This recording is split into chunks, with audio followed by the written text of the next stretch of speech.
Okay, that's enough of that. All right, terrific. You are going to play live later. Pete's going to do backing vocals. Nicky, drums. Is that right? I think you would be wiser not to have me involved in this. Is it true? Can Nicky sing? No comment. Now, you work together, all three of you, running a huge church with all the associated Alpha programmes and everything else that comes out of Holy Trinity Brompton. And we're talking about leadership this morning with the Leadership Conference coming up in May.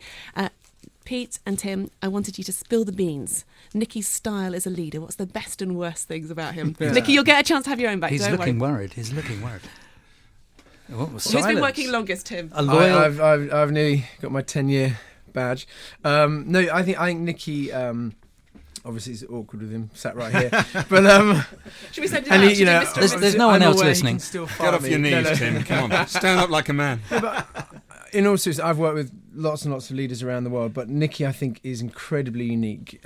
Few things. Firstly, unbelievable humility and generosity, which I think then creates space for other leaders to really shine. And I think he's very releasing. I know that's been my experience coming in and opportunities to lead worship. We've developed this kind of worship training resource, Worship Central, and there's been no sense of sort of Nicky trying to micromanage or dictate how things operate. You just feel supported and released to run with vision. So I think it's quite unique. We have a leadership meeting every Tuesday, which we'll be going off to in a moment.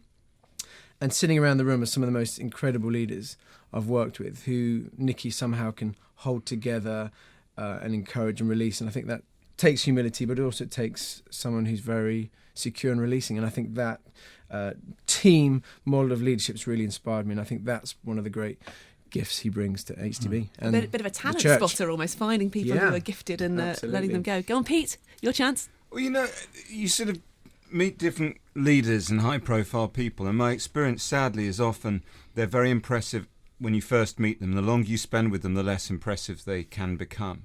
And honestly, truly, with Nicky and Pippa Gumbel, the longer I spend with them, the more impressed I am by the quiet integrity, the speaking well behind closed doors of people, not just to their faces. And I've just learned an enormous amount from being around Nicky and Pippa. I honestly think that they have been raised up by God for this time. Yeah. And I think we're blessed to have them in the nation. They are extraordinary leaders. And I think one of the great reasons to come to the Leaders Conference, frankly, isn't just to hear speakers. You can hear them online. It's that God's doing something through what Nicky and Pippa and others are leading. And it's time for us to come together and connect with that. And also, just Nicky's bigging up, Raniero Cantalamessa and Joyce Meyer. But actually, Nicky's going to be speaking.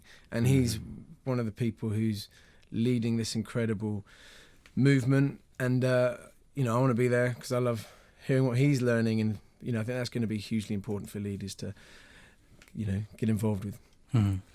Nicky, time for staff appraisal of these two. Yeah, staff appraisal time. You can see why it's such fun working with this team, and we are just so blessed with the people on our team, and that's what I love about I've got the best job in the world, and I love working with these guys. We have an amazing team. We have such fun together, but that's why I feel passionately about this conference, because I think there's something amazing happening in this country. And I think we're on the verge of something. Mm-hmm. And this conference is one of the big features of this conference will be unity.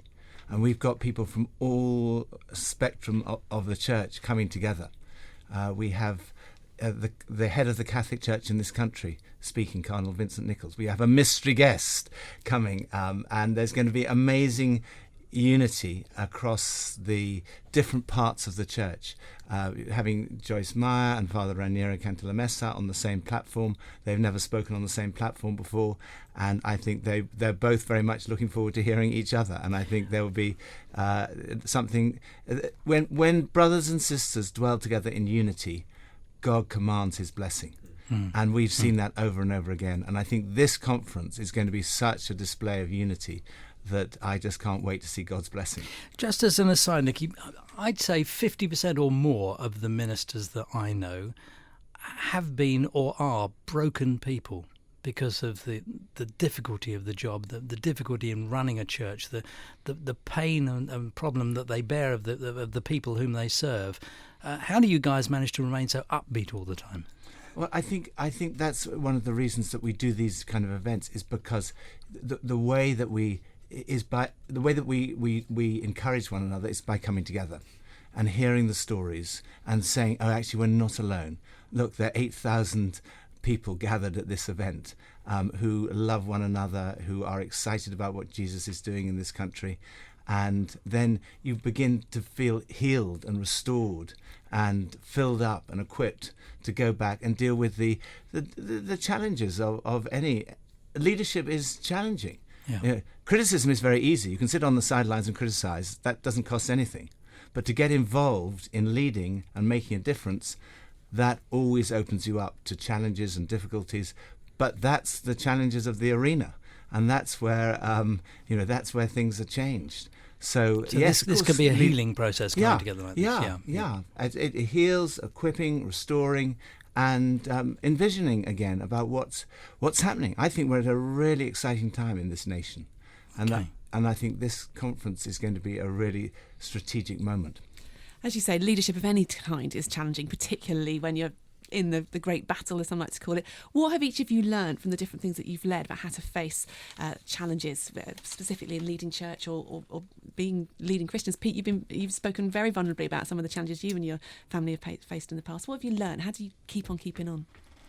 Well, I do think you have to be honest. I think our authority comes out of our vulnerability, not out of pretending. And so I think, Sammy and I made a decision very early on that if we were called to any form of public life, that we had to be honest about our struggles as well as our successes. And I think what we found is people trust us more when we're honest about our struggles and our brokenness.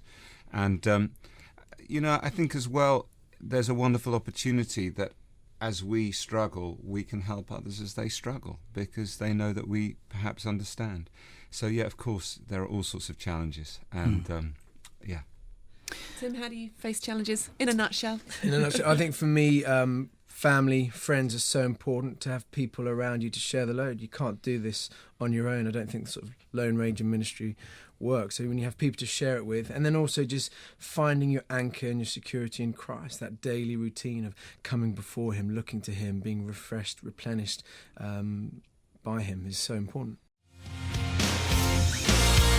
Why not start your day with Inspirational Breakfast, Monday to Fridays from 7 a.m, only on Premier Christian Radio, where faith comes to life.